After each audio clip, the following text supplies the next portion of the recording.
Bonjour à tous. Tout d'abord, je remercie le comité d'organisation pour l'invitation. Donc, je m'appelle Sophie Liabeuf, je suis pharmacologue au sein du service de pharmacologie du CHU Amiens-Picardie. Je vais vous parler aujourd'hui d'un travail réalisé sur la cohorte CK des reins, cohorte de patients prédialysés, portant sur la sécurité d'une classe médicamenteuse qui est les inhibiteurs de la pompe à protons. Je n'ai pas de conflit d'intérêt. Donc, comme vous le savez, les inhibiteurs de la pompe à protons sont des médicaments permettant de réduire la sécrétion acide de l'estomac. Ils ont démontré leur efficacité. Comme est indiqué dans un rapport récent publié par la NSM, l'utilisation des IPP en France est croissante. Elle a augmenté de 27% entre 2010 et 2015 et est estimée à qu'un quart de la population a eu au moins une prescription d'IPP sur l'année 2015. Ce phénomène n'est pas uniquement retrouvé en France, il concerne également d'autres pays de l'Union européenne. Les trois indications principales chez l'adulte sont citées ici: reflux gastro-œsophagien, traitement des lésions dues au ASINS et prévention chez les patients à risque, traitement des ulcères liés à Helicobacter pylori. Ils sont utilisés également largement en dehors des recommandations,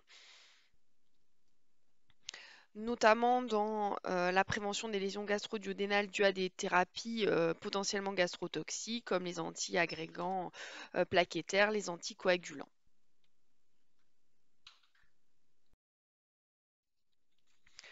Concernant le profil de tolérance, cette classe médicamenteuse a longtemps été considérée comme ayant un très bon profil de tolérance, mais un certain nombre d'études épidémiologiques semblent suggérer des effets indésirables potentiels associés à une utilisation prolongée des IPP, comme les hypomagnésémies, le risque fracturaire et le risque rénal, plus récemment. En effet, il est connu que les inhibiteurs de la pompe à protons peuvent être associés à des néphrites interstitielles aiguës, comme le cas de cette femme de 65 ans ayant développé ce type de néphrite après une prise récente d'oméprazole.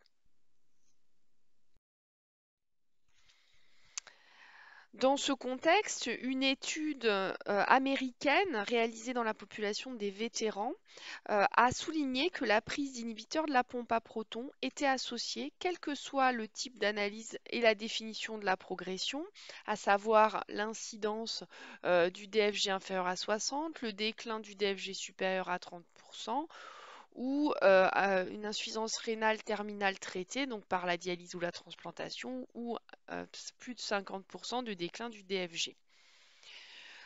Toutes ces analyses étaient avec un groupe comparateur qui est les anti-H2 et nous voyons que les hazard ratios ajustés sont tous supérieurs à 1 en ce qui concerne la prise des IPP, sachant que ce risque dans ces analyses n'était pas médié par la survenue d'épisodes d'insuffisance rénale aiguë. D'autres études réalisées notamment en Europe sur des bases de remboursement euh, de prescription ont démontré des résultats similaires en population générale. Même si ces études étaient des études observationnelles et que des biais résiduels non pris en compte par les analyses statistiques ne peuvent pas être exclus, il convient de regarder le risque potentiel de cette classe médicale, notamment dans un contexte à risque qui est la maladie rénale chronique, qui possède de multiples comorbidités, une polymédication, une modification de la pharmacocinétique et de la pharmacodynamie des médicaments et des posologies adaptées. On sait également que ces patients sont des patients plus à risque de développer des effets indésirables médicamenteux. Ainsi, l'objectif de la présente étude, réalisée sur la cohorte CK des reins, est d'examiner l'association entre l'exposition aux inhibiteurs de la pompe à protons et l'insuffisance rénale aiguë, la progression de la maladie rénale chronique et la mortalité chez des patients au stade 2 à 4 de la maladie rénale chronique. Quelques mots tout d'abord sur l'étude CKD-Rein.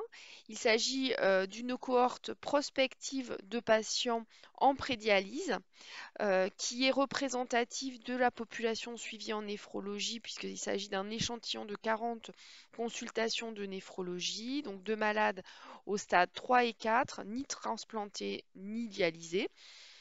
Et au total, 3033 patients adultes ont été inclus et le dernier suivi a eu lieu en 2021.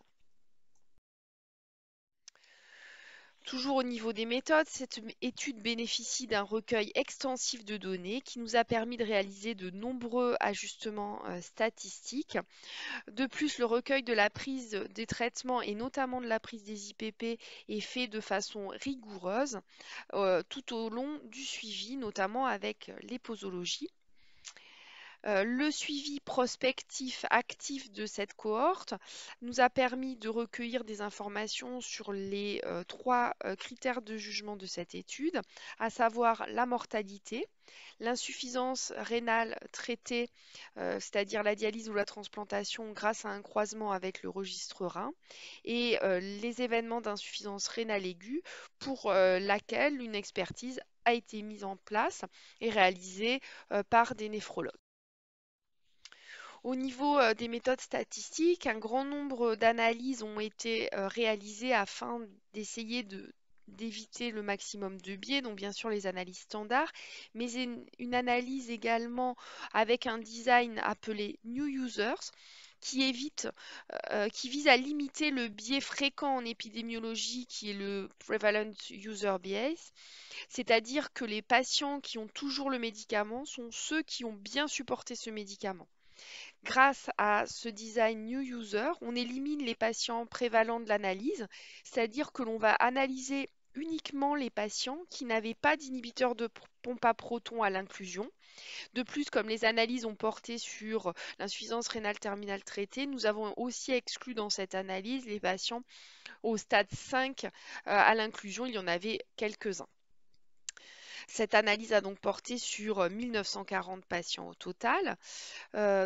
D'autres analyses de sensibilité ont été réalisées sur l'échantillon complet, notamment avec la constitution d'un score de propension.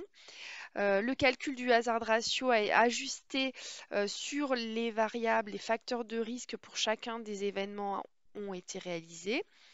Et il faut noter que la variable inhibiteur de la pompe à protons a été traitée comme une variable dépendante du temps. Donc voici maintenant les résultats. Tout d'abord les résultats descriptifs. Donc à l'inclusion, un tiers de la population était traitée par un inhibiteur de la pompe à protons. Comme on peut s'en douter, les patients qui étaient traités par un IPP étaient plus âgés, avaient un DFG plus avancé, avaient plus de comorbidité et notamment plus d'antécédents d'insuffisance rénale aiguë. Ces patients recevaient plus de médicaments avec en médiane 10 médicaments prescrits contre 7 dans le groupe sans IPP. Ils étaient plus traités par anti-agrégants plaquettaires et anti-vitamine K. Si on regarde la population étudiée, donc sur les 3023 sujets inclus dans l'étude, 980 avaient donc un traitement à l'inclusion et sur les 2042 sans traitement IPP à l'inclusion, 366 ont initié un IPP durant le suivi médian qui était de 3,9 années.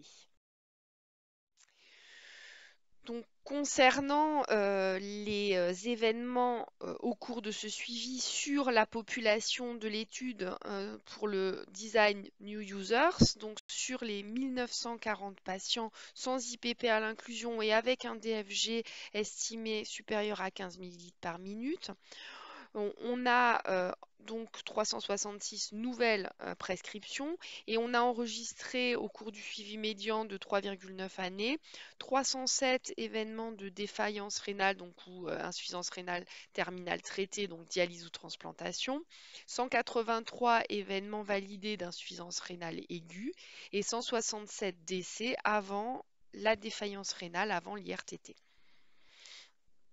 À partir des analyses de modèles de Cox, voici ici présentés les hazard ratios ajustés sur les facteurs de risque connus pour chacun des événements étudiés. Nous voyons que les hazard ratios sont tous significatifs, allant de 1,74 pour la défaillance rénale à 2,89 pour l'insuffisance rénale aiguë. Donc au niveau des forces de cette étude, il s'agit de la première étude sur une cohorte prospective avec une MRC suivie en néphrologie. Ça confirme dans cette population à risque les résultats obtenus en population générale. Nous avons un recueil extensif de données qui nous a permis des ajustements statistiques. Bien entendu, il s'agit d'une étude d'épidémiologie. On ne peut pas tester la causalité dans ce genre d'études et il subsiste sans doute un certain nombre de biais qui n'ont pas pu être pris en compte par les multiples analyses réalisées. L'absence de données sur l'indication de prescription des IPP reste aussi une limite pour juger de l'indication euh, de ces médicaments. Donc en conclusion, cette étude a permis de démontrer une association indépendante entre les IPP et le risque d'IRA et d'IRTT. L'utilisation régulière des IPP doit être identifiée et soigneusement évaluée chez cette population de malades rénaux chroniques, d'autant plus que ces médicaments sont souvent vendus sans ordonnance. Donc, vous pourrez retrouver plus de détails dans cette publication, donc dans BJCP. Sur cette étude CKD1, c'est une grosse étude avec beaucoup de partenaires institutionnels avec une coordination nationale et avec des attachés de recherche clinique dans toute la France, que je souhaite remercier. Merci pour votre attention.